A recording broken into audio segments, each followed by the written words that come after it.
We humans have always been curious about the meaning of unexplained occurrences in nature. Thus, we have always tried to unravel their mysteries.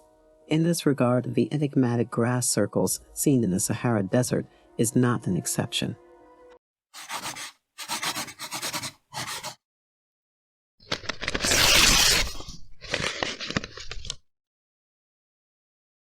Hello and welcome back to our channel, The Juicy Truth. If you've got a thirst for knowledge that never quits, then make sure you watch the video till the end.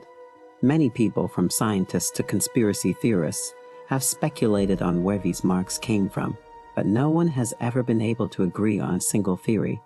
But one thing is certain, that someone or something must have left these marks there, and we need to find out who. So let's say you've decided to take a holiday in the Sahara. Stretching from the Atlantic to the Red Sea, it is in northern Africa. You can't wait to ride camels and experience the region's varied culture. You finally arrive at your destination after a long journey to discover the largest hot desert on Earth. You've probably heard a lot about the desert's mysterious history.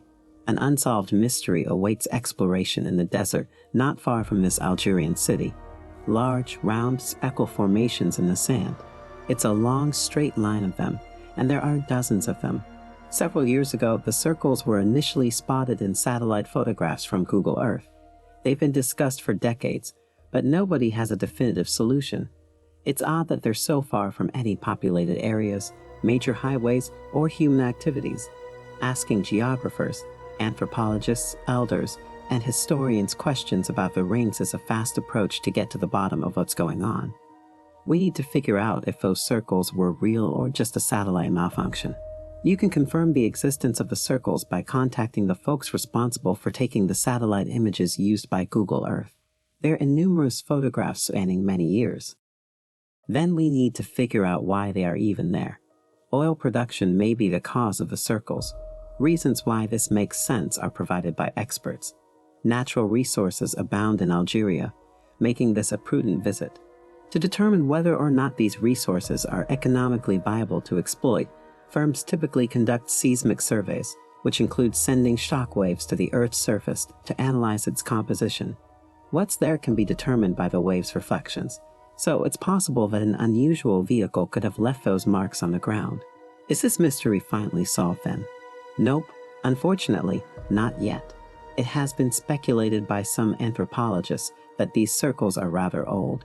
It is common in northern Africa to find an irrigation system called Fogaras Bujura, which dates back some 2,500 years. A Canada is another name for this geographical feature. In some parts of northern Africa, people get their water supply by digging a deep well on a high site. So were these other crazed circles created for the same reason? The answer is no. One of the world's foremost authorities on canas, Dale Lightfoot, affirmed that the rings were not knots. The satellite pictures also show this distinction. According to the evidence, neither canas nor fogers would run in a straight path. They certainly wouldn't be round and graceful. Ah, another dead end. Okay, let's first have a look at how exactly these look. A gigantic crater has been excavated in the sand, and it is ringed by a circle of 12 smaller ones.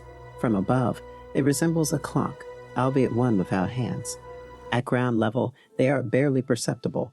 If you look around, you'll see that all of the holes have thin metal wires that you can pull out of the ground. They go down quite a ways. Researchers discovered explosives in such sand dune circles in the Sahara. In addition, they discovered sardine cans within. We could conclude then, after considerable thought, that our first assumption was very close. The rings in the Sahara Desert were not left behind by seismic surveyors. In fact, this kind of technology didn't even exist when the rings were carved. However, they are connected to the search for oil.